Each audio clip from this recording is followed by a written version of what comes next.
अस्सलामु अलैकुम। और अल्लाह ताला ने फरमाया, ए ईमान वालो, तुम पर रोजे उसी तरह फर्ज किए गए हैं जिस तरह उन लोगों पर फर्ज किए गए थे जो तुमसे पहले गुजर चुके हैं, ताकि तुम गुनाहों से बचो। एक अराबी परेशान हाल बाल बिखरे हुए रसूल अल्लाह सल्लल्लाहु अलैहि वसल्लम की खिदमत में हाजिर हुआ। उसने पूछा, या रसूल अल्लाह सल्लल्लाहु अलैहि वसल्लम, बताइए मुझ पर अल्लाह ताला ने कितनी नमाजें फर्ज की हैं? आप सल्लल्लाहु अलैहि वसल्लम ने फरमाया कि 5 नमाजें, ये और बात है कि तुम अपनी तरफ से नफल पढ़ लो। फिर इसने कहा, बताइए अल्लाह ताला ने मुझ पर रोजे कितने फर्ज किए हैं?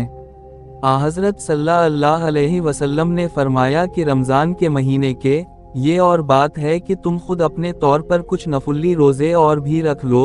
फिर इसने पूछा, और बताइए ज़कात किस तरह मुझ पर अल्लाह ताला ने फर्ज की है?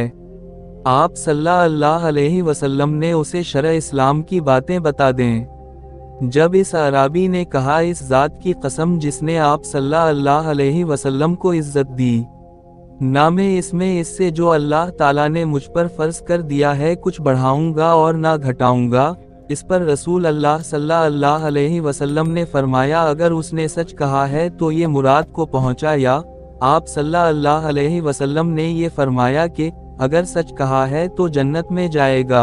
और रसूल अल्लाह सल्लल्लाहु अलैहि वसल्लम ने फरमाया, रोजा दोज़ख से बचने के लिए एक ढाल है, इसलिए रोजादार ना फुहशा बातें करे और ना जहालत की बातें। और अगर कोई शख्स इससे लड़े या उसे गाली दे तो इसका जवाब सिर्फ ये होना चाहिए कि मैं रोजादार हूँ। ये अल्फाज 2 मरतबा कह दे, इस ज़ात की कसम जिसके हाथ में मेरी जान है, रोजादार के मुंह की बो अल्लाह के नजदीक कस्तूरी की खुशबू से भी ज्यादा पसंदीदा और पाकीज़ा है।